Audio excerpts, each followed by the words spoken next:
You're creature of the night, Michael. Just like out of a comic book. You're a vampire, Michael. My own brother, a goddamn shit-sucking vampire. Oh, you wait till Mom finds out, buddy.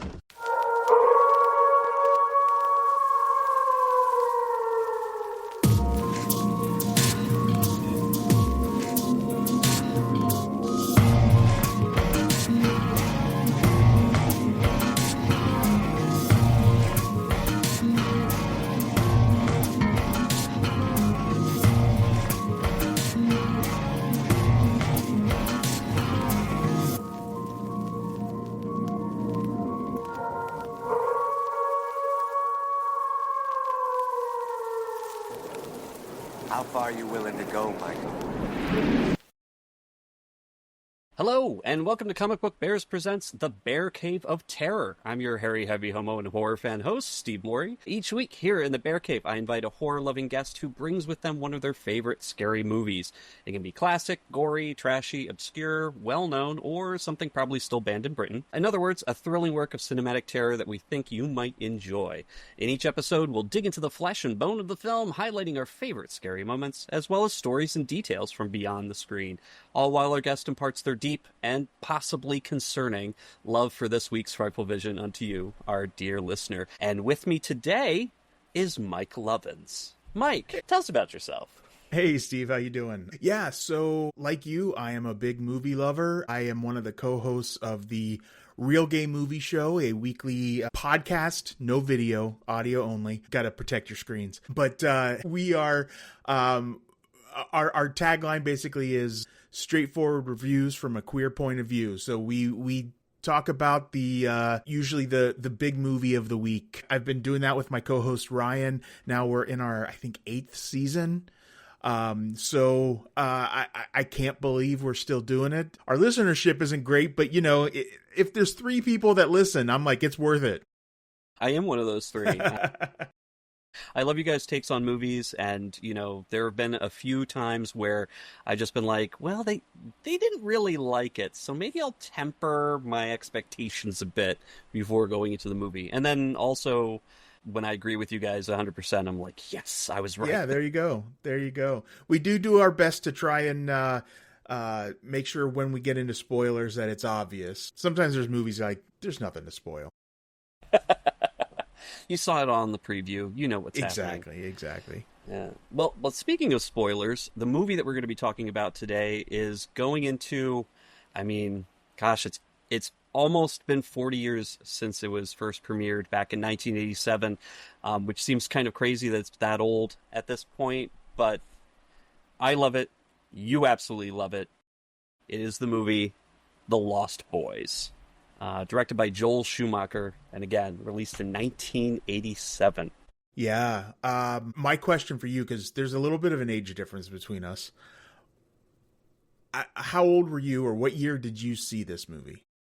So, I was a little too young to see it in the theater, but it was on, I believe, HBO or Showtime that I saw it at a friend's house several years after it was released to the home movie channels. So probably I might have been maybe 11 or 12, which would have been 92. Yeah, I guess there's not that much of a age difference from us. I was 12 in 1987, and I don't think I saw it in the theater, but I'm fairly certain I saw it pretty close after it either hit VHS or something and fell in love.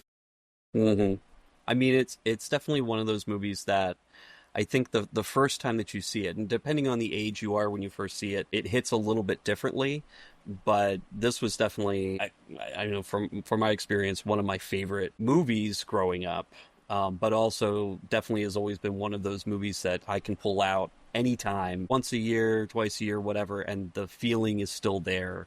The enjoyment is still there every time I see it. So this movie made me fall in love with vampire tales, and that's been something I'm still into. I love a good vampire story. But when I was a little kid, I used to spend the night with my aunt a lot, my mom's sister, and we would watch like Chud and Q the Winged, these like weird B horror movies, but she loved The Lost Boys too. So It was something we would watch a lot together. It's, you know, always a shout out to cool babysitters, whether they're related to you or not, or the teenager who lives down the street who your parents are giving $2 an hour to. Thank God for them. Kiss and Rush, so There you go. Yes. And, I think that inspired you for some kind of musical. But yeah, you want to talk a little bit about the movie itself? Yeah, let's get into it. I don't know if you know this or not, but Richard Donner is listed as one of the producers on this movie, and he was originally supposed to direct this movie. Really? And they wanted it to be Goonies-esque, but with vampires. And it was originally written to be more, the characters were much younger, and it's also no wonder that Corey Feldman got in. But yeah, so Richard Donner left to do Lethal Weapon. So once Joel Schumacher got brought in is when it became more of a teenage, young adult kind of thing. It's definitely when it became like homoerotic. Definitely sexier. There is an element of homoeroticism and just sexuality, pure sexuality in there, but in a way where it's at an acceptable level where you can still watch it with like your parents and not be embarrassed. Quote unquote love scene in the movie, but they don't show anything. It's very lesbian romantic. There's lots of like just see-through drapes, candles. It's funny because it's rated R. Yeah. And I feel like by today's standards, it would have been like PG-13. I agree. I think just in terms of what is shown, what isn't shown, the language used. I wouldn't be surprised if the feeding scene alone is what gave them the R rating. We can talk about that later if we want to get into the gruesomeness of that. But so this really the movie, I think, that introduced me at the time to modern horror movies. And what got me into then wanting to get into seeing the Nightmare on Elm Streets and Friday the 13th and all that stuff. It was like, all right, I can handle this gore. I can handle the scares in this movie. Let me see what else I can handle.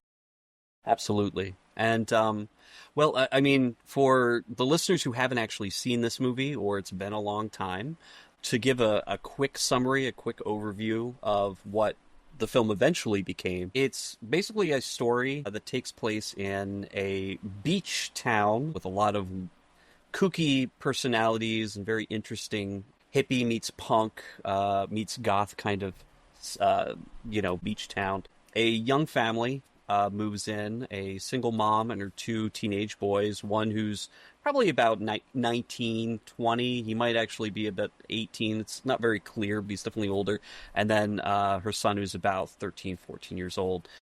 And they're moving in from Phoenix to live with her father, who's kind of an ex-hippie / off-the-grid woodsy guy, taxidermist fan, who also really likes hitting up the local widows. And while they're there in this town, it becomes very evident that there's something going on. There's a lot of missing people. The opening scene, we're seeing a very vicious abduction that's definitely supernatural. And the older son, Michael, comes obsessed really with this, beautiful girl that he sees, and turns out she's running with a group of very punky, long-haired biker guys. He falls into that crowd, and turns out they are vampires, and he starts becoming one of the vampires. The little brother, of course, does find out, and with the help of some local vampire hunters, decides to try and help cure his brother, and also eradicate the vampires who have been causing so much havoc in the town. And craziness, gore, and a lot of humor actually ensue. Obviously the family themselves, played by Diane Wiest, who plays the mother, Lucy, and Patric, who plays Michael, the older brother, and Corey Haim, playing the younger brother, Sam. And then, of course, you've got the Frog Brothers, one of whom is Corey Feldman. And this is actually the first film that they worked together where on. we get the Coreys. Yeah, the Coreys came from this movie. You've got Kiefer Sutherland, who plays David, the leader of this group of vampires, and a few other young actors at the time, one of them a young Alex Winter. In the meantime, too, you also have Edward Herman, I believe, who plays the owner of the video store where Lucy goes to work. The character's name is Max, as well as some other characters in there as well. But those are really the main... Gertz? Oh, yeah, Jamie Gertz. Jamie Gertz, who is the love interest here. And the funny thing is, I told you I'd seen it around like 11, 12 years old. The movie I had seen before that was Solar Babies. So I had already seen Jason Patric and Jamie Gertz together in a movie funny. about outlaw teens. I think Roller I've seen skating. that once and totally forgot about that. I've seen that movie way too many times. But anyway, this is the Bear Cave of Terror, not the Bear Cave of like weird dystopian teen sci-fi or roller skating. But I think that this group of actors together is really great. I mean, the vampire group is Coven. very cohesive. The coven, the gang, I guess, is very cohesive. It's just it's very much like a family, as well as the three, Lucy, Sam, and Michael.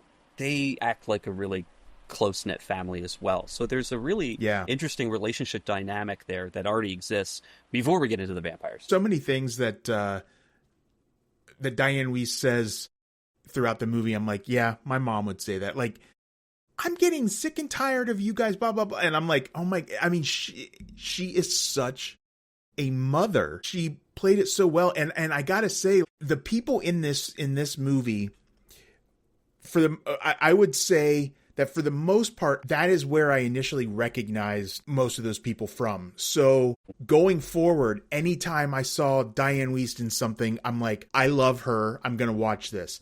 Same with Jamie Gertz. Like, Twister is one of my all-time favorite movies, and she is part of the reason. And so, yeah, I couldn't forgive Speed 2, though. God love Jason Patric. I could not forgive Speed 2.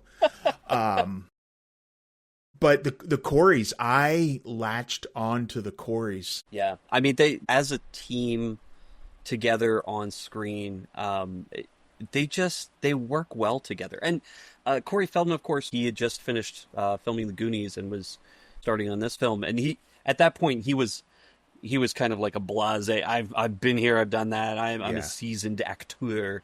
And here he is being paired with this other guy he has the personality, it's just bubbly and magnetic, and that's Coreys Haim. And just seeing those two together for the first time on screen, it's fun because you could see sort of a glimmer of like this could be a cool pairing, going forward. It's very sad what eventually became, but it wasn't due to their friendship. No, not at all. Not at all.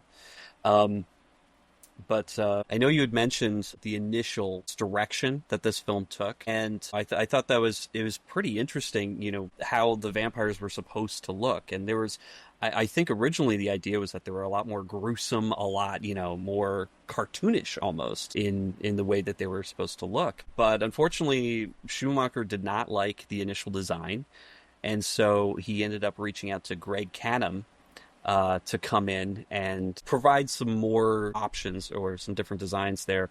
And so Greg came in and did some tests with, I think it might have been Brooke McCarter.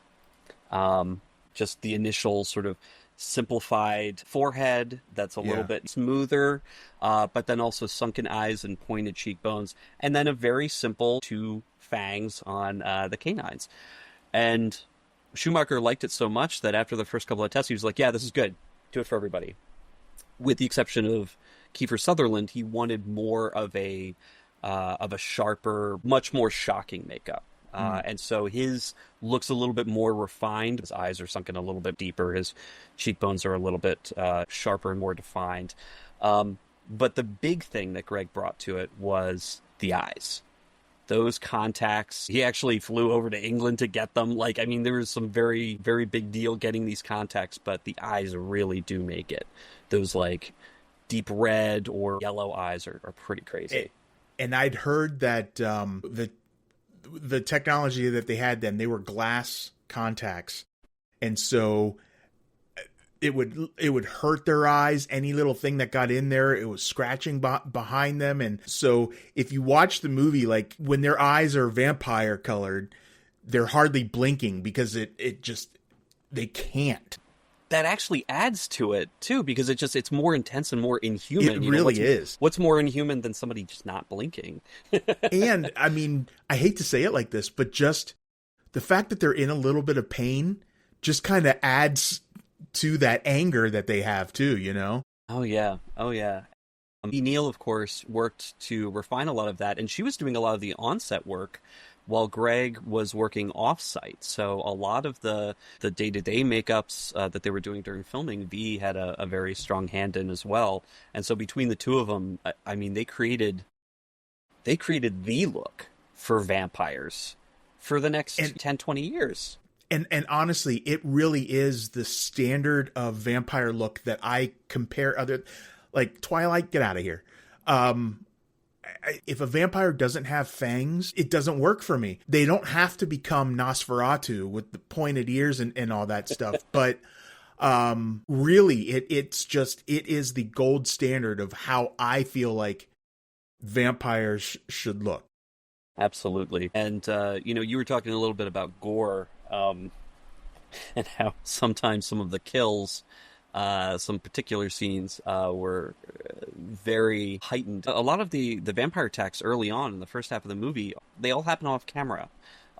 Victims are lifted into the air, and so you don't actually see what happens to them. There's no blood splattering everywhere. It's just which they're up in adds the air to the and they're fright, gone. I think. Yeah, it's an image that you can't forget. Just that kind of sheer terror. I'm thinking one of my favorites, of course, is the two punks who steal all the comic books and are sitting around reading 60s humor comics. The roof gets ripped off, and then first the guy gets torn away, and you see the girl just like screaming, trying to climb out the back as they just sort of swoop down, and she's gone. And like that's it's fantastic. But the first real gory scene, of course, is where they're hunting sort of a group of partying surfers, punks in the trees, and that's where you get David and his gang really reveal who they are. Yeah. It's not just all like zooming around on motorcycles on the sand and flying. It's also what's interesting about the flying is until like the last battle in the house, you don't see them fly. It's all just by helicopter shots and the camera flying overhead, which is obviously a cost savings thing, but I think it works really well putting you in first person perspective too. You know, at the time watching it, you know, it's like, oh, that's just a cool effect. And then you find out later, well, it's because it was a cost savings to do that. True. But it also, like, I think philosophically within this movie, Joel Schumacher is trying to make these vampires look sexy. He wants the viewer to really kind of understand why people would want to be this way. And like, what's more exciting than riding along with them as they're swooping down out of the sky? It's exciting. Until, of course, you know, they all meet their very disgusting demises. And the first one who dies, of course, is Alex Winter. He gets staked in the gorgeous den that they have. That's sort of that sunken hotel with the giant Jim Morrison poster in the back. And it's very interesting. But seeing them hanging there with the bat feet, which is so the cool. Wednesday Addams snoozing. So cool.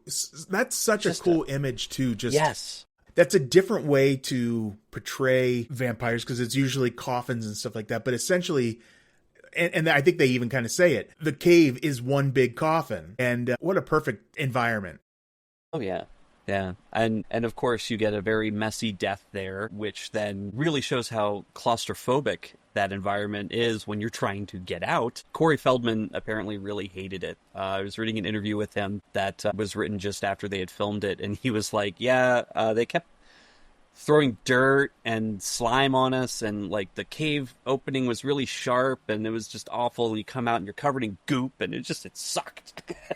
And you could feel it because they looked like they hated every second of it. But yeah, I mean, that was just the first. There was also the bathtub where Brooke McCarter's vampire character bit it in a very disgusting way, causing the toilet to explode and everything, and all the pipes to burst. I want to say that the other vampire was Billy Worth, who ended up getting an arrow to the chest and then death by stereo. Death by stereo, exploding. Right there. And then, of course, Kiefer Sutherland's... Although Kiefer's death is a little bit different. And it was an interesting choice with that because it was angelic. He's slowly closing his eyes. There's lighting shining down on him after he's been impaled. And you're just sort of like, well, this is gorgeous. But of course, the other thing that adds to that is the music that plays while he's dying. And that's the theme throughout the entire film, yes. G. Tom Mac's Cry Little Sister. And let's talk about that. Yeah, that song really is like the defining musical moment, if you will, for the movie. The movie starts with that song, and it's, interwoven throughout the whole movie. That soundtrack was also one of the first records that I had. Like, I had to have that soundtrack. And I remember seeing the video for Lou Gramm's Lost in the Shadows, and I saw that video before I saw the movie, so I'd already started seeing clips from the movie in the video, got intrigued by that. I really gravitated towards that song. So Cry Little Sister was not like my favorite song from that soundtrack. I was also becoming a big NXS fan at that time, and they had 2 songs on the soundtrack. But Cry Little Sister, as I've aged and my love for the movie has aged with me, that now is the song that I keep coming back to because it is so defining of that movie. Bands have tried to cover it and no one's done it as well. It's just not a coverable song in my opinion. It's just perfect for what it is for the movie. And I can't think of a better song to... Like, the children's chorus is just so haunting. I did see something about recording that song and just how it evolved through the writing process and the recording process to what we ended up getting. I think initially they tried for something a little more poppy, but when it comes to like soundtrack songs, if a movie can be tied so closely to a song, I feel like they've done a good job because you're always going to think of that movie when you hear that song. 100%. Just using that song as the theme throughout and just taking sections of that song, depending on the action, depending on what's being depicted, and just expanding on it. It has everything. And the life that it took on after this, it's a goth anthem. I mean, this is a song that I think will well outlive this film as just a, just an incredible soundtrack. And what's interesting about this is that G. Tom Mac continued to write music around this and had actually been working on a musical prequel for The Lost Boys. Wow. And he'd been doing it, I think, I want to say he started in like 2016, 2017, probably a little bit earlier than that. But he was putting together a whole bunch of different songs, and it was supposed to be about the origin of David, of the David character, coming to America as an orphan and being raised by a pretty, devout family, and then somehow making his way across the country to California, and along the way picking up the rest of the vampires that became part of that coven in Santa Carlos. It was, I think, completed. So you can actually listen to the entire music. He's got all of it recorded. However, Warner Brothers, in probably about 2022, 2023, decided they want to go in a different direction.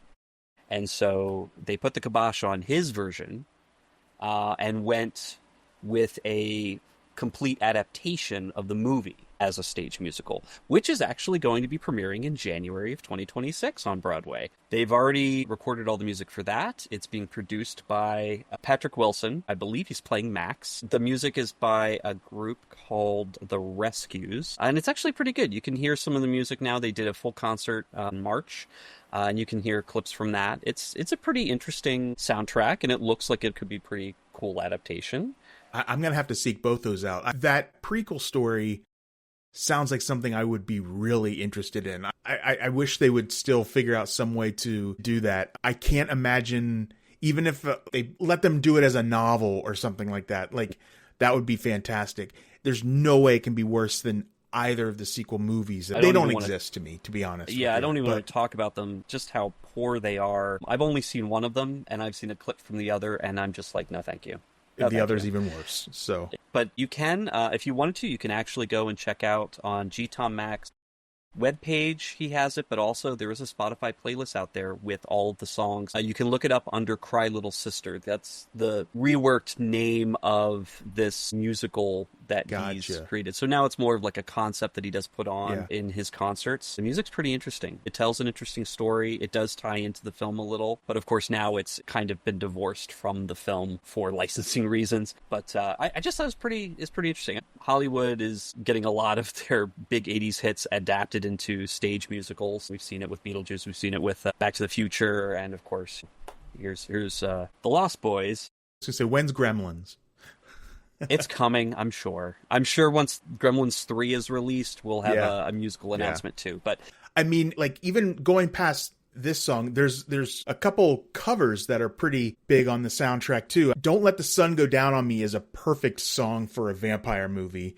And you had Roger Daltrey doing a version of it on the soundtrack. That fits so well. And then with the Jim Morrison poster in the hotel, how much Jason Patric is kind of made to be like a Jim Morrison type personality, and even the way he looks. You had Echo and the Bunnymen covering People Are Strange. And that's literally the outro song. It was cool because I like how they did that. So the introduction to The City at Night is the children's chorus and the backbeat for Cry Little Sister, and during the day it's People Are Strange. And it's a good two sides of the same coin situation, where by daytime it's kind of kooky, kind of wacky, people are weird, but at nighttime you've got this amusement park, this boardwalk, but it's also sinister, and there's a lot of secrets and violence and things that happen. And also, speaking of covers, the famous one with the oiled up saxophonist Tim Capello, I Still Believe. And I didn't know much about Tim Capello, other than he was in this movie, and he was also a huge crush of mine because he was on there for like a total of 20 seconds, just seeing like this massive beefy daddy with a crimped, a long crimped mullet thing, playing saxophone. But the fact that he played for 15 years, he was an integral part of Tina Turner's band. Yeah. You can hear his solo on We Don't Need Another Hero. You see him very briefly in the video. He's just played, with a lot of people over the years, including some of the solo stuff. That was really interesting. You mentioned Lethal Weapon. Tim Capello originally was going to be in Lethal Weapon, and they didn't really see a place for him, but they sent him across the hall to the Lost Boys office. So he was originally going to write a song for the Lost Boys, an original song, and he wrote something that had something about youth and vampires and fast cars, and it didn't really fit, but they decided, to keep him in there because they wanted him in there. They needed somebody for the scene, this concert scene, and so they, offered him I Still Believe. He recorded it in one take, the vocals for it. Just one recording session, they got it done in one take, and then the actual filming, he was only there for 2-3 hours, and they got everything they needed. And he is one made of the a most career out of that. it is one of the most recognizable scenes of that movie, but of like most movies of the 80s. Like you can see that, exactly who that is, what movie it's from.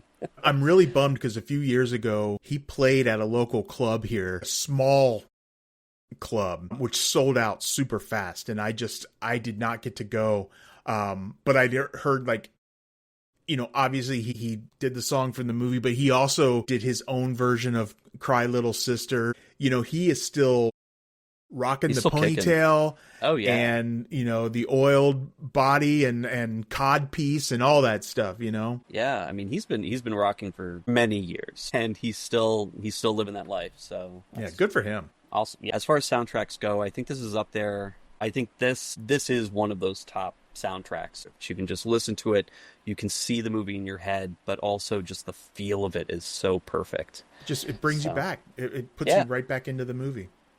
Puts you in that time, that sort of like weird, timeless 80s kind of era where big hair don't care, but also you can wear a giant linen overcoat, have spiky hair, and it's fashion, baby.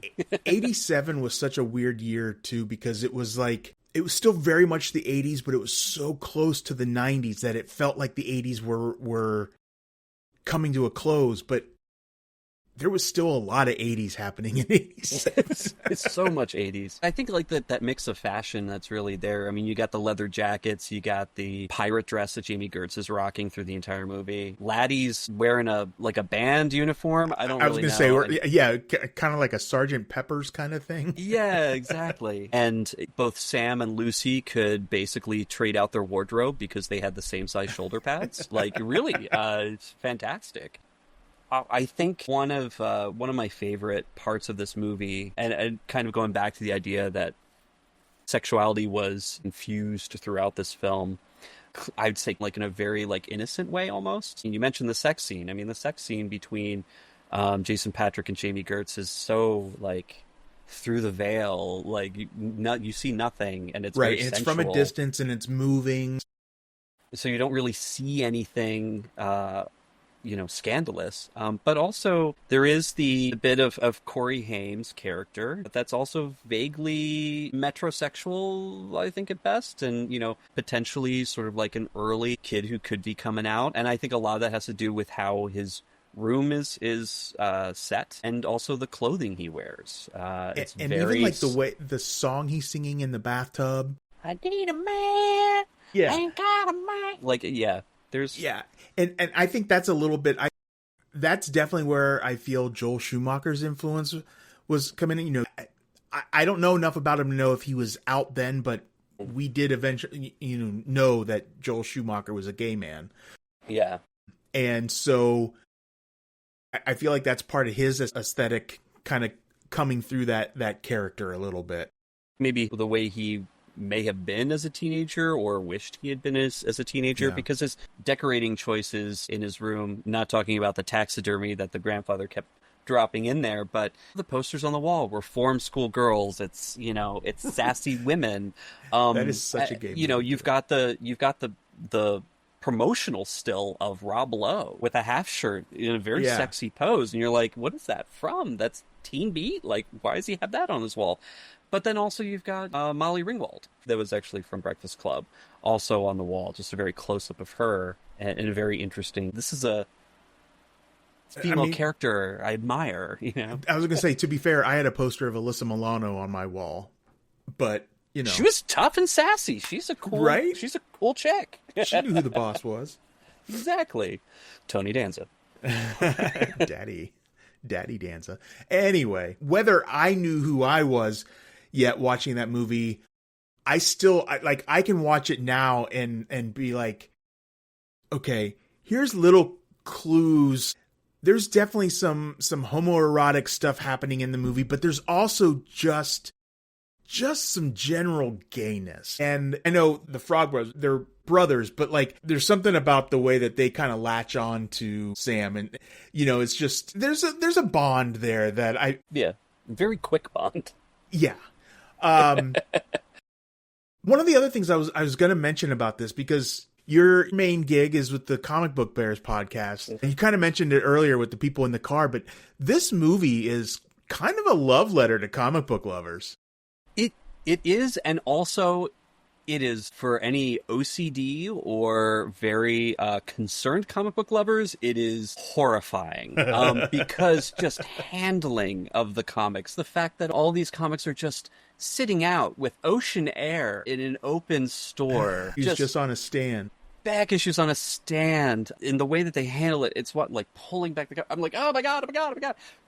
But it is, I mean, that's kind of this interesting visual, is this comic book store is just essentially heaven for me. I mean, just walking in there, yes, everything's not bagged and boarded, and it's just, it's going to be ruined by the ocean air, but just the being able to see all of that, and the fact that one of the main characters is a comic nerd, I could see that. Like, I could identify with that as well. Not just with the latent homosexuality, but also, hey, he loves his comics. Like, he reads comics. And that's cool. And apparently there was a comic book sequel series before the god-awful movies that we need not speak of. But that kind of brought back some of the characters. And I don't know really what the premise was or what happened in there, but it's something I kind of want to seek out. Yeah. Talking with Bill about the movie Jaws, there were novelizations of the sequels. Well, the second movie as well as the fourth movie, but not the third movie for some reason. I guess they couldn't make it a book 3D. I mean, a pop-up book would have been great. Yeah. A movie like this, I'm surprised that there weren't more, comic adaptations about it. I mean, it's certainly been written enough about as a film itself and the legacy that it's had on other movies of the same genre. Like we mentioned about just the look of the vampires alone, it's something that has permeated vampire films and horror movies for decades afterwards. Just that same look, the same qualities, the makeup, or just how they act. There's other opportunities, I think, for a comic lover to really sink their teeth into something like this, if they haven't already. I do want to pose a question to you, though. There's one nitpick I have, and I got this nitpick as I got older. So Max had to be invited into the house. Why wasn't David and the rest of the vampires, why could they just bust through? It's one of those nitpicky things, other than it needing them to be there for the plot and the story. Like, is it their head vampire, their master was invited? So that's what I chalk it off to. But it's still just one of those little things, like you see Sinners, every one of them had to be invited in individually. And I'm like, so why weren't they? It's a stupid nitpicky thing. And it's not just David and the others, it's also Star. 'Cause Star comes into the house to I chalk that David up to help. half vampire. Could be, yeah. I mean, that could be it. And also the fact that the person who invited Max in happened to be Michael, who himself was a half vampire. How that would work, because they're both kind of supernatural beings. Does that gate the whole need for the welcoming? Yeah, that is an interesting question. The other one is, do antlers count as wood? It's organic. And I know wood, like a wooden stake, there's something about the fact that it was once living that adds to like its power. So you can't just like stab them with steel, or stab them with like an iron rod. It doesn't necessarily have the same impact, but wood does. Possibly antlers do. Maybe that's why he got the angelic lifting off to heaven and he didn't explode. It was even more alive than wood. Yes. Previously. So scary moments. Yes. I mean, this isn't a terrifying movie. There aren't a lot of jump scares, but are there some moments in here that, you felt the tension really growing? It's not a huge scene, but like I really remember feeling the tension when after they killed Marco, Alex Winter's character, and they're trying to get out, when David is right up on them and he's like trying to pull Sam back in, and then they get his hand into the sunlight just enough, and the look on his face when he just says, "Tonight." Like, that is scary. That's one of my favorite scary scenes. I agree with that one. That one's pretty good. For me, it's the moment where they've just killed that vampire, and the Frog Brothers and Sam have run into Sam's room and are just sort of like, we're going to kill them all. This is really great. And that's where Laddie vamps out and comes bursting through the mattress and freaks them out. It was one of those moments where it was kind of bizarre looking back at it, like, where'd the fan come from? And it never actually became a danger for them. But just that moment where it's like, they're going to have to kill this kid. This is a character that we're supposed to like. Like, we don't want him to die, but they might have to murder him now. And I think that just kind of like put me back the first time I saw it. And there's something extra creepy about demonic-like children. Yes. That always hits. And the interesting thing here, of course, is that it gets immediately turned around and actually becomes funny. It's the attack of Eddie Munster. But also Jamie Gertz is like, don't hurt him, he's just a kid. And like, here's this. Yeah. She's holding him back as he's trying to like claw their eyes out. And he's like, you could see the look on the Frog Brothers and Sam's face, like, sure, just a kid. Yeah. There's a few moments in the movie that I think are supposed to be scarier than they are, that are just kind of silly. And The one that sticks out the most to me is when Max reveals himself as the vampire, when he turns and all of a sudden sticks out his tongue. But his look as a vampire honestly doesn't work for me. It's not as good as the other vampire makeups. Getting older and then watching Gilmore Girls and watching him on that show, I'm like, this is supposed to be a head vampire? Come on. He's too nice of a guy. Yeah, His shoulder Patrick pads Wilson are too fluffy. is going to be a better Max, in my opinion. But the juxtaposition to that is that that's all in hindsight with knowing now, but his character was very unassuming and he's supposed to be that way. Yeah. He's supposed to be someone that Lucy can fall in love with. Yes. And that you would want to root for Diane Wiest and Edward Herrmann to be together in this movie because they're so cute together, and everything else kind of points away from Max as being the master vampire. But yeah, I think this whole movie is it's fun to watch. It's fun for, I think younger viewers, but also, for us as older viewers. Listen, as an older viewer who happens to be homosexual, I recommend checking out the deleted scenes. There is a scene where Michael takes a job picking up trash on the beach. And so he's walking around with a trash bag and a stick picking up trash, and he gets really hot and sweaty, and he just slowly takes his shirt off and his fuzzy chest. And, it was just like, it's like, oh, girl. Why wasn't that in the movie? It totally doesn't fit. No. Every deleted scene I watched was like, God, that needed to be cut. But that one, I'm just like, I'm glad I own that though. Yeah, just like reverse, replay, reverse, exactly, replay, reverse, exactly. Take a still shot. Yeah, I always had a crush on Jason Patric from like a young age. Probably first seeing that in Solar Babies when I was like 8 years old. But yeah. Why does that do things to me? Why does that do things? Why does it make me feel funny? I absolutely love this movie, and I'm excited that we got to talk about it.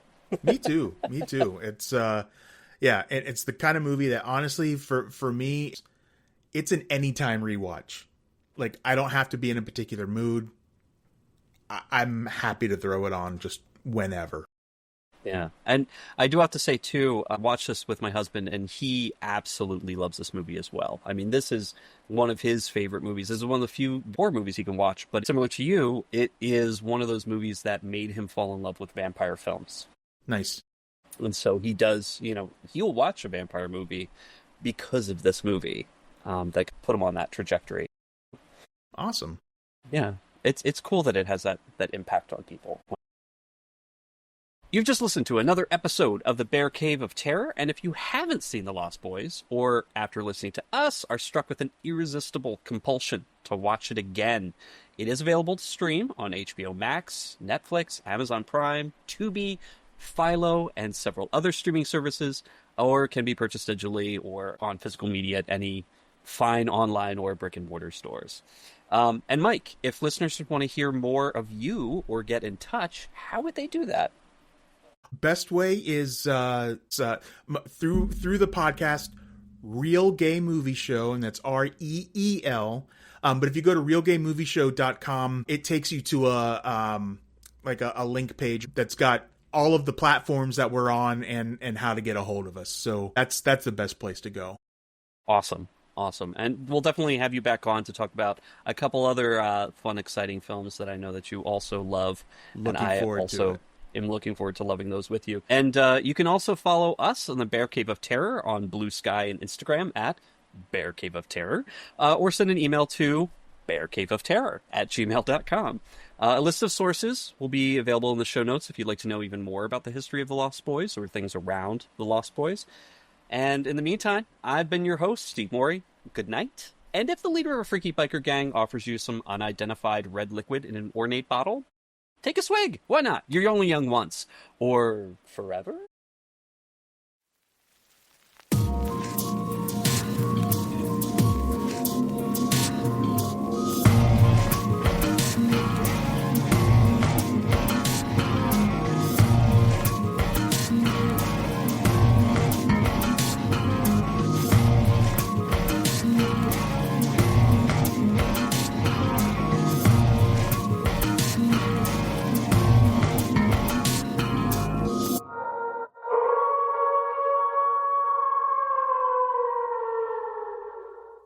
One thing about living in Santa Carla I never could stomach. All the damn vampires.